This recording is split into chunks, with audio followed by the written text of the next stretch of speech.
Bom, meus amigos, hoje eu gostaria de fazer dois vídeos abordando um assunto que, no meu modo de entender, mudou o curso da história humana.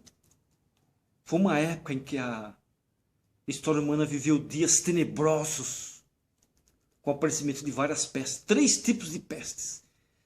E a mais letal, que é a peste negra. Vamos tratar um pouco nesse vídeo das três pestes, mas vamos se deter mais na peste negra. Nenhuma outra doença teve tanto impacto na vida das populações humanas quanto a peste. Responsável pela morte de mais de 200 milhões de pessoas ao longo dos últimos milênios, alterou tragicamente em diferentes épocas a ordem social, econômica e o próprio curso da história. Considerada por muitos um castigo divino, muitos consideravam a peste um castigo divino. Ela atingiu indiscriminadamente campos, cidades, pobres, ricos, negros, brancos, mulheres, crianças, padres, papas e muitas pessoas, deixando marcas no imaginário humano. E essas marcas se refletem em vários aspectos da artes. As artes, como na pintura, muitas pessoas pintaram aquele tempo tenebroso. Na literatura foi escrito muito, na poesia, no teatro, porque o cinema, até o cinema fez filmes. Mas como se originou tudo? Como se originou as pestes? Originária do Planalto Central da Ásia, a enfermidade causou apenas durante a era cristã 3 pandemias. Vocês sabiam? 3 pandemias. A primeira, denominada peste de Justiniano. A peste de Justiniano afligiu o norte da África, a Europa e o centro-sul da Ásia entre os anos 542 a 602. Essa foi a primeira, causando elevada mortalidade e contribuindo para o declínio do Império Romano, que é muito contestado esse declínio do Império Romano. Alguns historiadores falam que foi devido a outros fatores. A segunda é conhecida como peste negra. Surgiu na forma pneumônica. A forma pneumônica é a forma mais letal da peste. A forma pneumônica. A peste negra estendeu-se do século XIV ao século XVI, exterminando 1/3 da população europeia, apenas entre os anos de 1347 a 1353. A terceira, chamada de pandemia contemporânea, teve início aonde? Na China, no ano de 1855.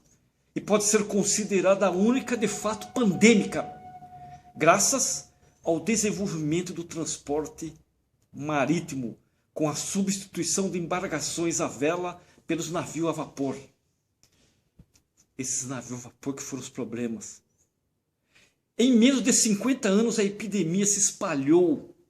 Menos de 50 anos a epidemia se espalhou, atingindo locais até então livres da doença, criando focos naturais em todos os continentes habitados, exceto a Oceania. Só a Oceania que não teve focos. Embora alguns considerem essa terceira pandemia, pandemia contemporânea, ainda está em curso. A terceira pandemia ainda está em curso. Sua expansão diminuiu bastante após a Segunda Guerra Mundial. Houve uma diminuição.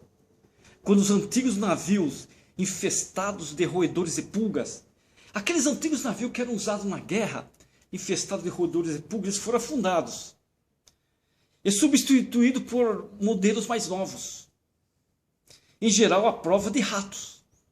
Esses modelos mais novos eram à prova de ratos.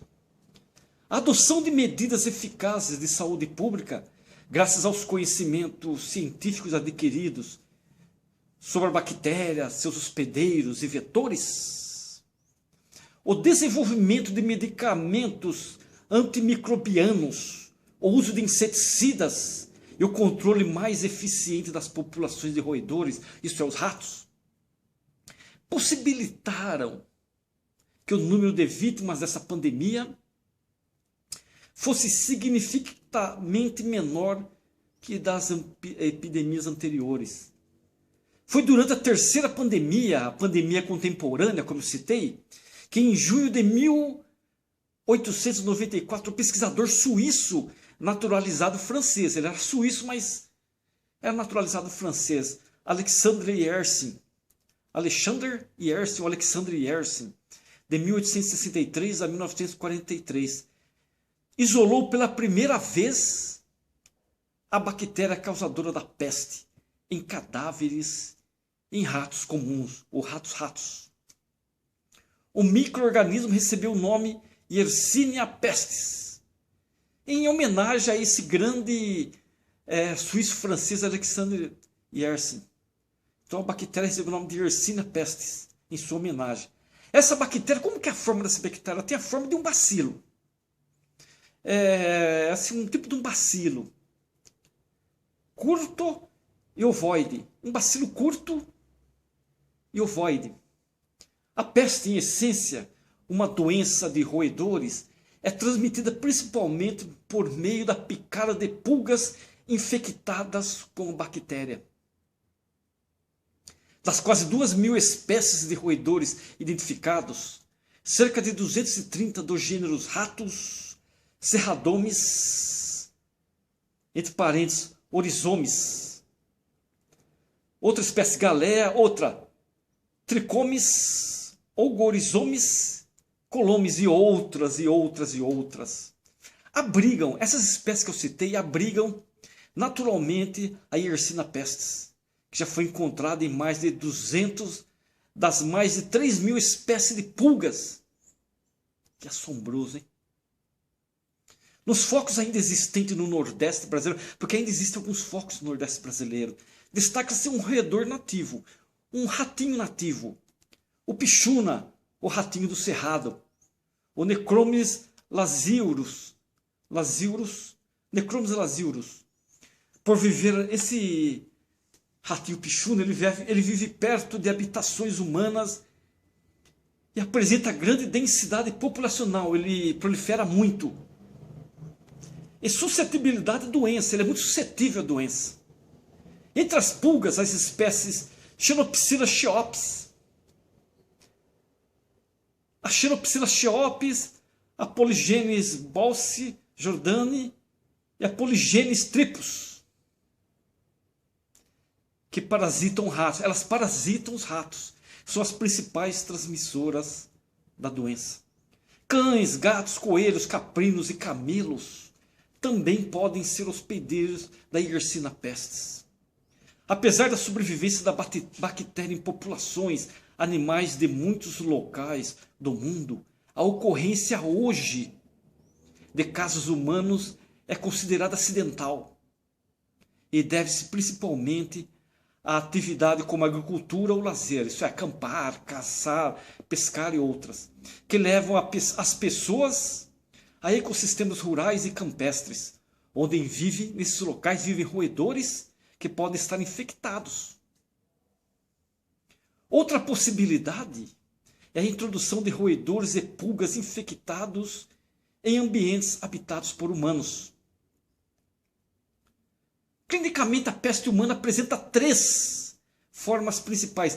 A bubônica, a peste bubônica, ou a peste bubônica, mais comum, tem como principal característica, qual a característica principal que ela tem? A formação de um bubão. O que é um bubão?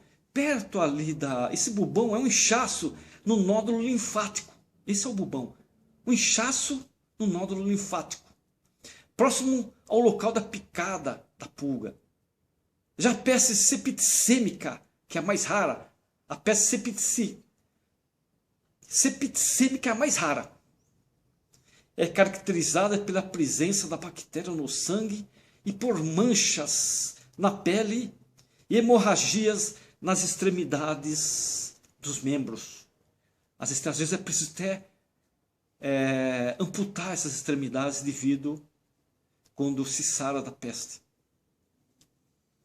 A forma pneumônica que eu falei que é a mais considerada mais grave tem desenvolvimento rápido, grande letalidade e alto potencial de contágio e pode causar epidemias por ser mais facilmente transmitida entre as pessoas na tosse ou no espirro.